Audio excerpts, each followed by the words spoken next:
Those who have studied history know that nothing invigorates and empowers an authoritarian regime more than a spectacular act of violence, some sudden and senseless loss of life that allows the autocrat to stand on the smoking rubble and identify himself as the hero.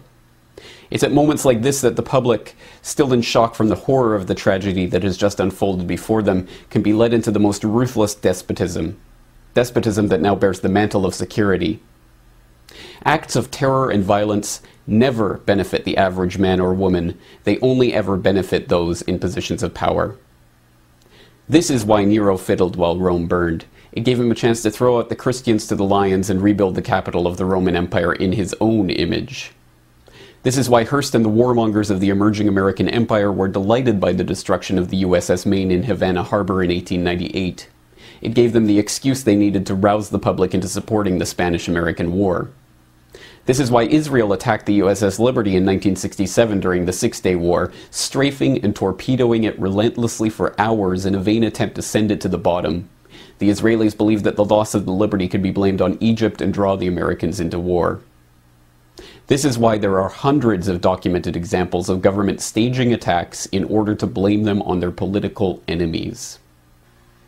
In every civilization, in every culture, in every historical period, authoritarians have known that spectacular acts of violence help to further consolidate their own power and control. And sadly, throughout history, there have been all too many willing to allow attacks to occur, to pretend that attacks have occurred, or even to attack their own population in order to further their political agenda. To think that such staged provocations and false flag attacks no longer occur would be as unrealistic as believing that human nature itself has changed, that powerful people no longer seek to increase their power, that influence is never used for deceit or manipulation, that lies are no longer told to satisfy greed or slake the thirst for control. It is to believe that our society is immune from those things that we have seen in every other society, in every other era. In short, it's a dangerous delusion. The people are once again learning the power of this delusion. They are learning the extent to which they have been lied to. They are once again studying their history. The Russians are learning how the FSB was caught planting bombs in Moscow in 1999 during a terror scare that swept Putin into power and stirred the public into supporting the Second Chechen War. They are learning how their autocratic ex-president came to power campaigning on the graves of those his old FSB cronies had killed. The Israelis are learning how Mossad has been caught time and again posing as the very Muslim terrorists they claim to be opposing. They are learning how Israel uses the specter of terror to further extend their blank check drawn on American funds to expand their police state at home and maintain their hardline stance, the world's sixth largest nuclear superpower supposedly threatened by the possibility that one of their neighbors may one day obtain a single nuclear weapon. The British are learning how their SAS officers were caught dressing up as Arabs in Iraq, driving around with trucks full of munitions, shooting at police to stir up ethnic tensions, and ensure that permanent bases could be built in the region. They are learning how Harun Aswat, the supposed mastermind behind the 7/7 bombings, was working for British intelligence. They are learning how British military intelligence took part in IRA bombings. The Indians are learning how the Mumbai attack was helped by a US agent who is cooperating with investigators so that he won't face questioning by foreign authorities. The Canadians are learning how their own provincial police dressed up as protesters in 2007 and threatened violence against other police in order to force a crackdown on peaceful protests. And the Americans. The Americans are learning that there were multiple bombs found, dismantled, and taken out of the Alfred P. Murrah building on April 19, 1995. They are learning that Timothy McVeigh had written a letter to his sister in which he claimed to be in the Special Forces for the US Army. They are learning the bombing was being directed by FBI informants, just as the 1993 World Trade Center bombing was. They are learning about 9/11 and the Gulf of Tonkin and Operation Northwoods and their own Army counterinsurgency manuals that teach officers how to commit false flag attacks to blame on their enemies.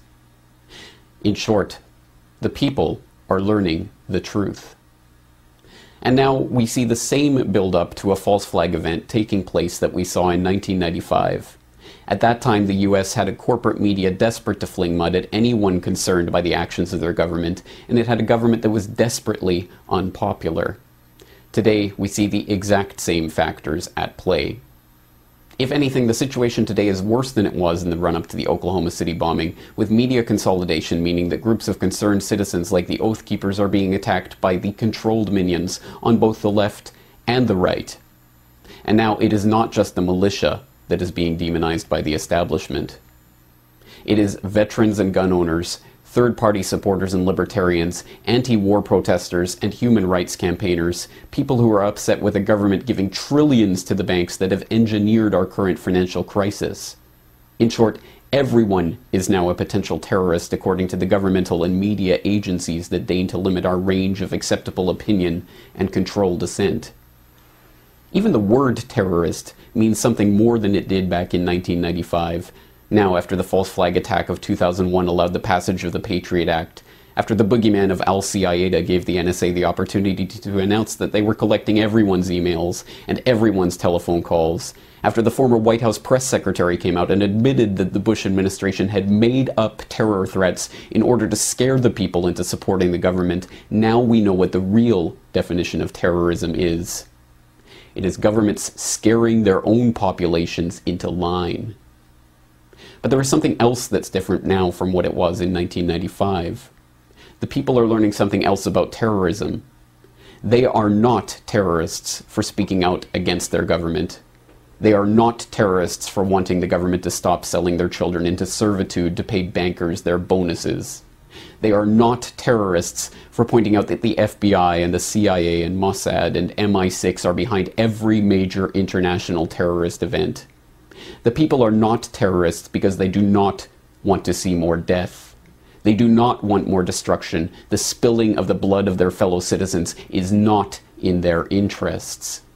Death and destruction only ever serve the governmental and financial and industrial interests who always grow in power and wealth in the wake of every tragedy.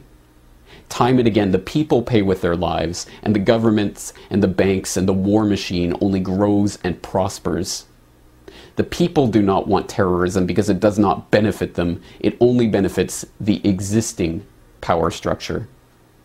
And this time, if there is another staged event to blame on the government's enemy of the day, the people will know who to blame. For the Corbett Report in Western Japan, I am James Corbett.